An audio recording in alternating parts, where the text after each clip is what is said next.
statement, and then we'll take questions. Good teams find a way to win, and I think we have a really good team in that locker room. I thought we showed some flashes tonight that were amazing, really exciting basketball there. I thought we showed our inexperience amongst ourselves a bit tonight, and I think that's going to happen here early in the year. But at the end of the day, we wanted to go 1 Notre Dame, and we found a way to win. And I've been around a lot of basketball, and some teams find a way to win, and we did that tonight. So that's a good sign for us early in the year. Certainly a lot of things we got to improve on, but that would have been the same had we lost tonight either way. But we found a way to win, and so we know we can win ugly when we don't play great there in the second half. We give up a ton of points. So just excited to be able to grow from that. Jersey, you want to take questions? Go ahead. So what's it like having fans back in the Smith Center? I saw partway through the second half you were interacting with the student section. So how was it like having so much energy in the Smith Center and with all the fans back? Yeah, I'm pretty loose in terms with my energy and stuff, and I can feel that energy from our crowd. And one of the things I said on the telecast, you can really feel that our fan base is ready for this place to blow the roof off the top of this place. You can feel that energy, and I know our guys can feel that energy. And, I do think it's going to take them some time just to get adjusted to that, because it's a buzz in the building, not just because we haven't had fans in a while, but because we've got a really good team out there. We've got guys that can make something out of nothing. I think everybody in this room and everybody in our fan base can feel that energy, and so it's great to be a part of that. Obviously, Georgia's Army is always great. They always represent, and I guess we've got tacos and cheesy bread on the line. So when that's there, the energy too goes to another level as well.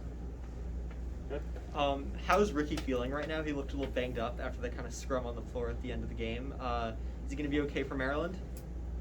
Yes. Ricky plays hard, and that's one of the things I love about him is he plays so incredibly hard every play that he's going to get some bumps and bruises, but he's such a warrior. There's not many guys. He had 6 block shots tonight. I think he had 2 steals.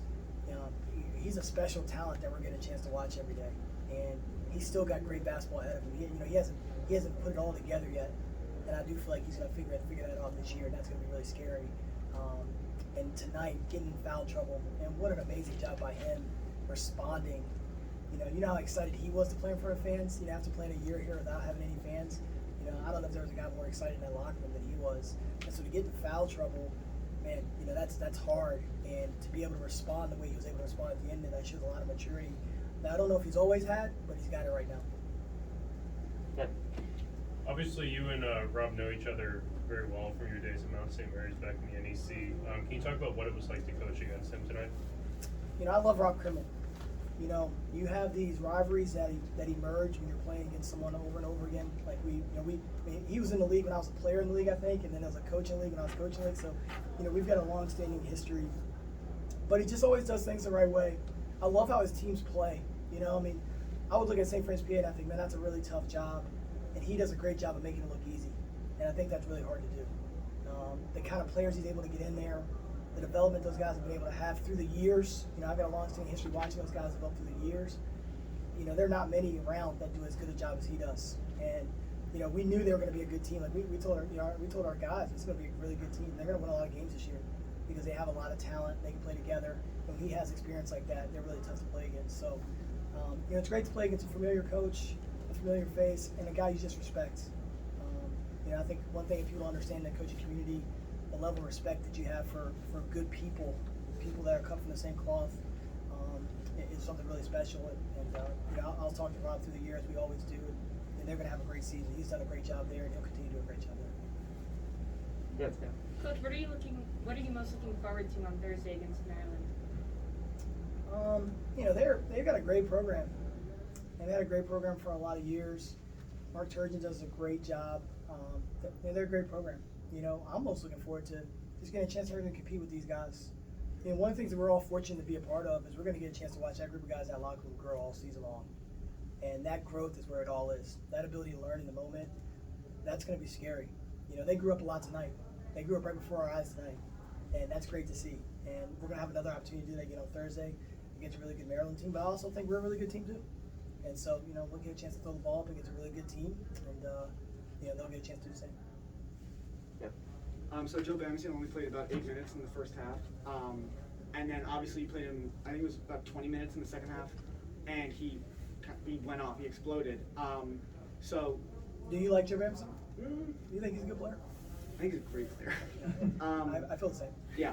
But so what was the thought process behind the 8 minutes in the first half as opposed to the 20? Yeah, he got in foul trouble there in the first half.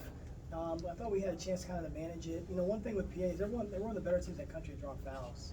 So managing foul trouble was a big part of the strategy the entire game. And you know, he got 2 fouls. I think Ricky had 2 fouls. Noel had 2 fouls. Hunter had 2 fouls.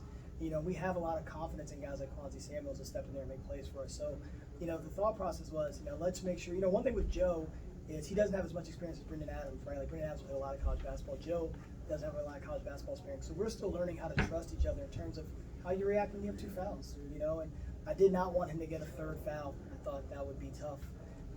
And then typically I'm one of the coaches in the country that don't play you when you get 2 fouls in the first half. So statistically, I'm one of the far right coaches in that. And so we kind of felt that tonight, and we really finished out the first half pretty well. But again, it was just our coming out of the gate in the second half that we didn't respond well, and we've got to address that because that's been going on for about 3 years now. So that's on me. I'm basically the only one still here, so I got to figure that part out. All right, 2 more. We got a couple more. Let's go over there. So based on your personal history with St. Francis and then GW's like 5-1 record against St. Francis, did you expect this game to come down to literally the last 5 seconds? You know, I think when you play good teams, you know anything can happen.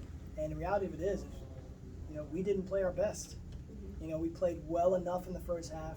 We did not play nearly our best in the second half.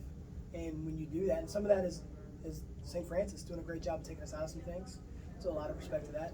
And some of that is just a lot of guys out there still learning how to play with one another in big moments.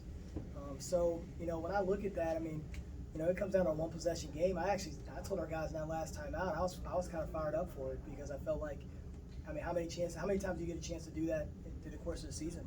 And I do think that's a habit of finding a way to finish games out. Last possession. I mean, there's gonna be a lot of games this year that end with us needing to stop at the end of the game.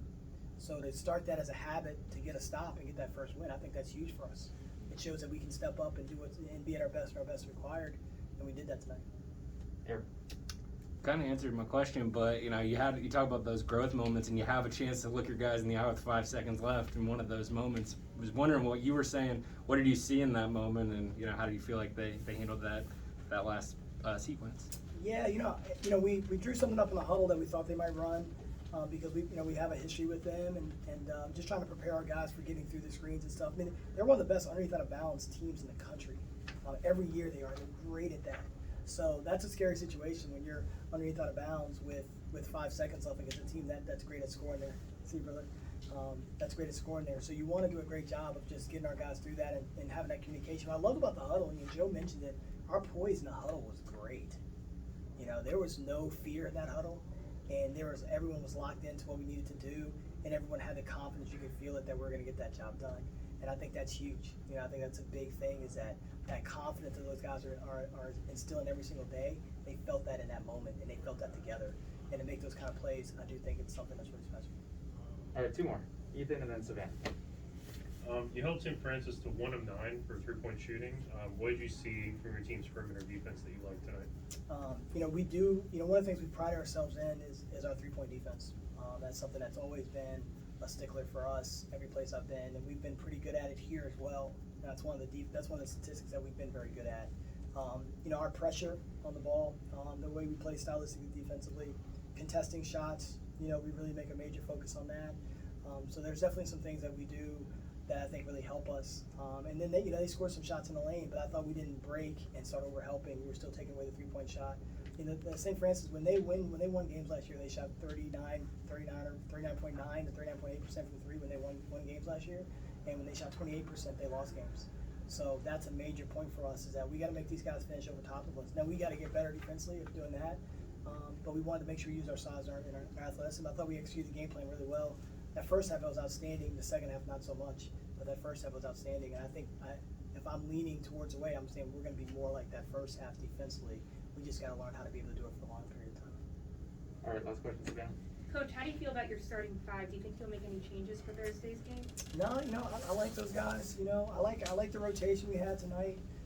Including Brayon Freeman in there, a freshman getting his first game, and a guy that can make a lot of plays for us. A guy I think is a really, really good player. So I like that rotation. We got Amir Harris with a ton of experience coming off the bench. I thought he was lights out tonight because his ability to make defensive plays and plays at the rim is really special. Hunter Dean coming off the bench, Brown Freeman as well. So, we feel good about the rotation. I think it's important right now that we settle into a rotation, that the guys get comfortable. The foul trouble tonight kind of messed up the ability to rotate the guys the way we wanted to rotate them. We really want to get James Bishop to 30 minutes a game. We weren't able to do that tonight. That kind of gives everybody a little opportunity. So we're trying to figure that out with all the guys. The foul trouble again interrupted that. But I think we're able to do that. We're going to be able to have a really fresh group of guys out there that can hold up defensively. All right, thanks everybody. Thank you. Have a great night.